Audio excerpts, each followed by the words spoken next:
이원석 검찰총장, 이창수 서울중앙지검장, 그 다음에 거기에 이번에 김건희 여사 디올백 수수 의혹과 관련해서 실무 수사를 담당했던 김경목이라는 검사, 뭐 이렇게 등장인물이 이제 오늘 아침에 보니까 한 3사람쯤 더 있더라고요.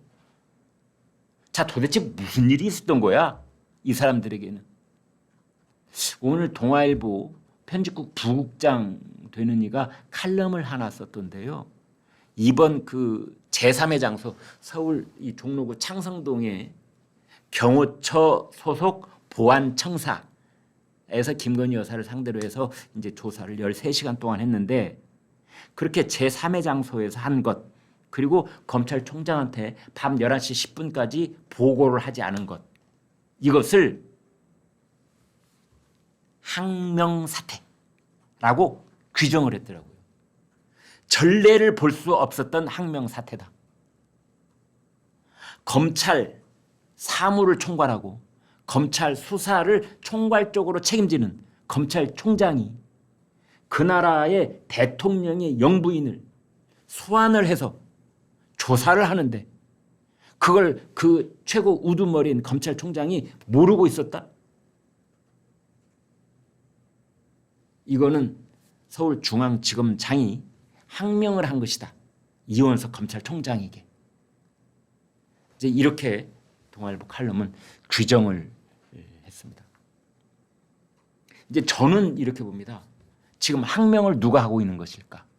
항명을. 혹시 이원석 검찰총장이 항명을 하고 있는 건 아닐까? 이원석 검찰총장은 지금 총장직을 맡은 이후로 여러 건에 걸쳐서 용산 대통령실과 그리고 자기 임명권을 가진 쪽입니다. 사실은. 그리고 자기를 지휘할 수 있는 법무장관하고 불편한 관계, 충돌하는 관계를 계속 연출해 왔습니다. 예를 들어서 지난 5월 달에 검찰 인사는 법무부 장관이 하는 겁니다. 그런데 검사장급 인사를 하니까 여기에 이원석 검찰총장이 거기에 반발을 했어요. 여러분 7초 동안의 침묵 기억나십니까? 검사장급 인사가 있은 다음에 보고를 못 받았다는 거 아니에요? 이원석 검찰총장이 그날 오후 3시까지인가요? 그래가지고 그 이튿날 출근길에 기자들이 물으니까 이원석 검찰총장이 기자들 질문을 딱 받고 7초 동안 아무 말도 안 하고 딱 있습니다. 7초 침묵의 항의 표시, 이렇게들 우리가 얘기를 했거든요. 그 항의 표시는 누구한테 한 겁니까? 박성재 법무장관한테 한 겁니까? 법무장관은 누구의 임명을 받고 누구의 지시에 따라서 움직이는 세크리터리죠. 미니스터이면서. 그 누굽니까? 대통령이죠. 따라서 지난번 검사장 인사에 대해서도 그렇고 또 대통령 부인, 영부인에 대해서도 또 수사 전담팀을 꾸려서 신속하게 수사하라. 이런 말을 기회 있을 때만 하고 또 만인이 법 앞에 평등하다고 하면서 그 만인 속에 김건희 여사를 딱 집어넣고 콕 집어서 집어넣는 겁니다. 그런 건. 계속해서 윤석열 대통령과 관련된 것만 있으면은 이원석 검찰총장은 마이크를 붙잡고 기자들한테 적극적으로 발언을 해야 본 겁니다. 한두 번이 아닙니다. 검찰총장으로서 보편적이고 일반적인 얘기를 하는 것 같지만 그 발언을 하는 장소와 시기를 따져보면 이원석 검찰총장은 정확하게 대통령을 겨냥하고 있다는 걸 모든 사람이 아는 겁니다. 명분은 옳지요. 만인이 법 앞에 평등하다. 그 만인 중에 대통령 영부인이라고 예외일 수는 없다. 흠잡을 수 없는 말이지만 그러나 사실은 이원석 검찰총장 역시 입이 10개라도 할 말이 없는 상황은 뭐냐? 본인 입으로 말했다시피 총장 직무대행한 시기까지 포함하면은 총장 역할만 2년 2개월 동안 했습니다.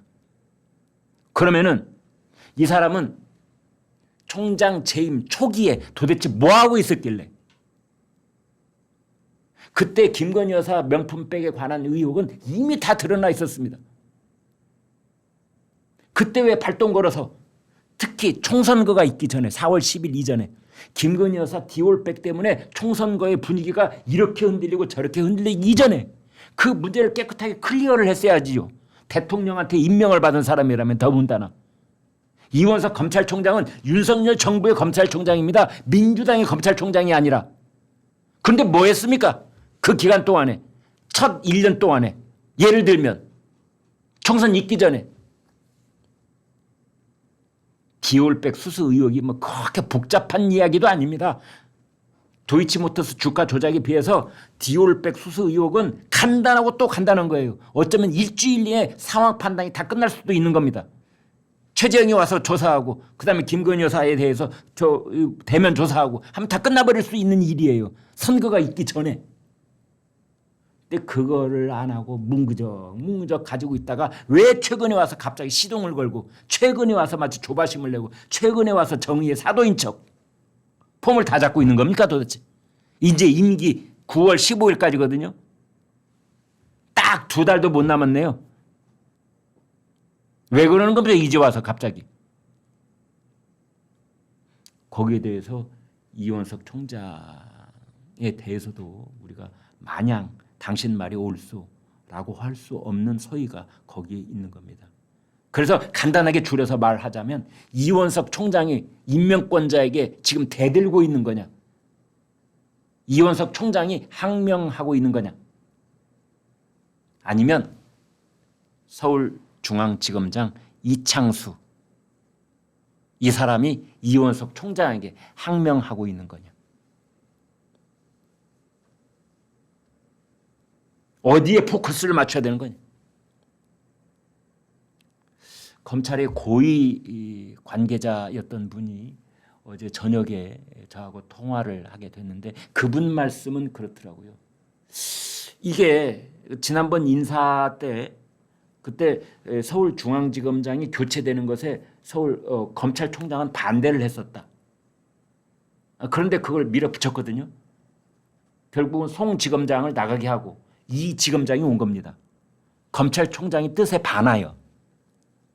그렇다면 그 인사를 밀어붙인 사람 누구냐? 박성재 법무장관. 그렇다면 이런 일, 검찰로서는 가장 중요한 사건 피의자일 수 있는 대통령 부인을 상대로 한 조사를 하는데 서울지검장이 혼자 독단적으로 결정을 했다고? 말도 안 되는 거죠. 그건 말이 안 되는 겁니다. 그냥. 그러면 검찰총장은 패싱을 했다 치고 서울중앙지검장은 누구하고 상의를 하느냐 그런 일을. 구체적으로 실무적인 얘기는 김건희 여사의 변호인들하고 서로 이제 상의를 했겠지요. 그 최모 변호사 있지 않습니까? 그 사람하고 계속 연락을 했겠지요. 그렇다고 김건희 여사 그 최모 변호사가 모든 걸 결정할 수 있다? 그것도 안 되지요. 그것도 말이 안 되는 겁니다. 이런 사건에서는. 그보다 윗선에서 뭔가 서울중앙지검장하고 교감이 있어야만 가능한 일인 겁니다. 그래서 서울 서초동에 서울중앙지검 청사가 있는 곳에서 한참 멀리 떨어져 있는 옛 청와대 앞에 서울 창성동에 있는 경호처 소속 보안 청사에서 하기로 하는 것 포함, 그 다음에 검찰총장 그리고 검찰총장의 이 참모들이 모이는 대검찰청에 있는 사람들은 절대 모르게 하라. 밤 12시까지 대검이 알면 안 된다. 이렇게 한 그 서울중앙지검의 일단의 검사들이 있을 겁니다. 서울중앙지검장, 그 밑에 차장검사, 부장검사, 반부패 부장검사, 형사부 부장검사, 뭐 이런 검사장, 차장검사, 부장검사들만 알고 있었냐? 불가능하죠. 그 밑에 같이 일을 해야 되는 실무검사들도 있을 거 아닙니까? 그럼 적어도 10명 정도가 서울중앙지검에 김건희 여사를 토요일 저녁부터 일요일 새벽까지 조사한다는 걸 알고 있었을 테고 그것을 대검에 있는 검찰의 선배들, 대선배들이 있는데 까마득하게 모르게 했던 이 작전 누가 오케이 사인을 줘야 가능했던 것일까? 이런 겁니다. 그거는 박성재 법무장관, 용산 대통령실의 그 누구 그리고 이제 대통령의 뜻이 거기에 작용했던 것이 아닌가. 추정입니다. 그러나 합리적으로 추정을 해야 됩니다. 왜냐? 신문방송에는 이런 얘기가 안 나오기 때문에 알 수가 없습니다.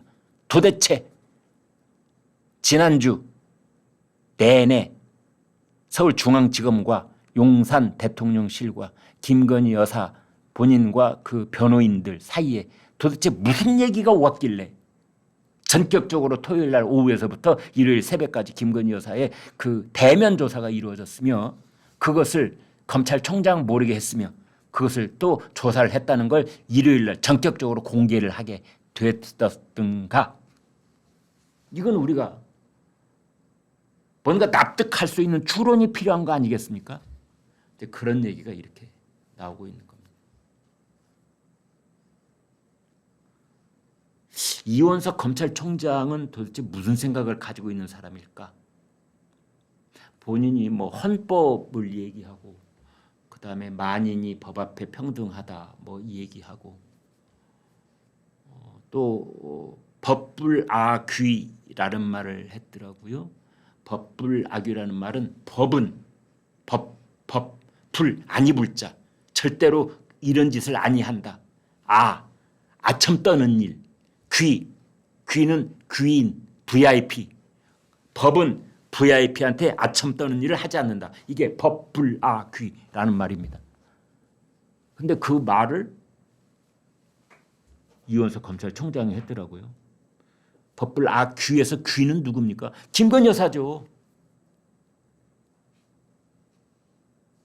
이렇게 하는 이유가 뭘까?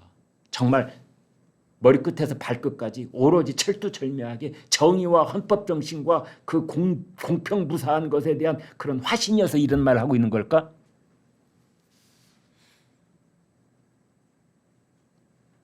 모르겠습니다. 뭐 혹자는 이원석 총장이 나중에 뭐 정치할 사람 같지는 않다 뭐 이런 평가도 있기는 있던데요. 모르죠. 사람은 상황에 따라서 전혀 정치할 것 같지 않던 사람도 뭐 국회의원 배지를 보는 순간 또 거기에 달라들기도 하고 하는데 누가 알겠습니까?